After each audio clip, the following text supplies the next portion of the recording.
Hey, what's up guys? It's Temba here, and today I'm gonna give you 3 quick but solid tips to get your clothing line off of the ground and a major success. It doesn't matter where you are in the world or how much money you have. These 3 tips will make your clothing line a massive success. The first tip I'm gonna give you is location. It doesn't matter where your clothing line will be in the world, but you wanna make sure you pick a spot that has the maximum heat and maximum light at peak hours of the day. That way, your clothes will dry really quick and easy. The second tip I'm gonna give you is material. You wanna pick a clothing line that's made of something that's really strong and will be able to last for a long time.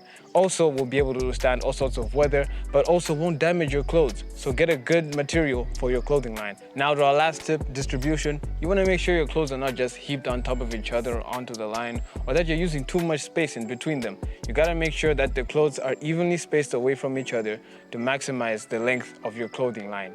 And if you're having any trouble with wind or maybe fixing your clothes in the right spot, you can use a garment clamping device to hold them in place. It's been Temba. Those are my 3 quick tips here to make sure your clothing line is a success. Peace. That was a lot quicker.